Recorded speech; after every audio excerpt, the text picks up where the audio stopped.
News Palnadu జిల్లాలో హింసాత్మక ఘటనలు రాజకీయ వర్గాల్లో కలకలం రేపుతున్నాయి. ఓవైపు బాంబులు దొరకడం, మరోవైపు రాళ్ల దాడులు వెరసి జిల్లా ప్రజలు భయభ్రాంతులకు గురవుతున్నారు. దీంతో పోలింగ్ రోజున పల్నాడు ప్రాంతంలో, ముఖ్యంగా మాచర్ల ప్రాంతంలో ఎప్పుడు ఏం జరుగుతుందో అన్న టెన్షన్ నెలకొని ఉంది.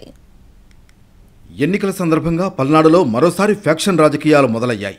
రాజకీయ ప్రత్యర్థులను వేధించడం, హత్యలు, కిడ్నాప్లు, రాళ్ల దాడులు కలకలం రేపుతున్నాయి. ముఖ్యంగా మాచర్ల, గురజాల వంటి ఫ్యాక్షన్ నియోజకవర్గాల్లో పరిస్థితులు చక్కబడుతున్నాయని అందరూ భావిస్తున్న వేళ మాచర్ల నియోజకవర్గంలో 17 బాంబులు దొరకడం కలకలం రేపింది. బాంబులతో పాటు భారీగా మారణాయుధాలు కూడా దొరకడంతో పలనాడులో పెద్ద ఎత్తున చర్చ జరుగుతోంది.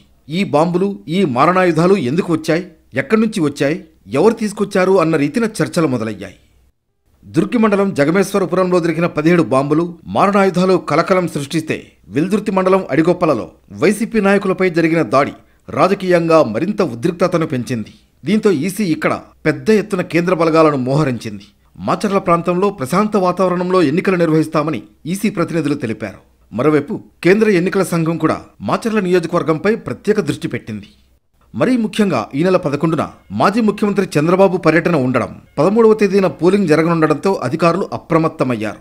మాచర్ల నియోజకవర్గంలో ఎప్పుడు ఎన్నికలు జరిగినా ప్రశాంతంగా జరగాలని, అందుకు అధికారులు చర్యలు తీసుకోవాలని కోరుతున్నారు.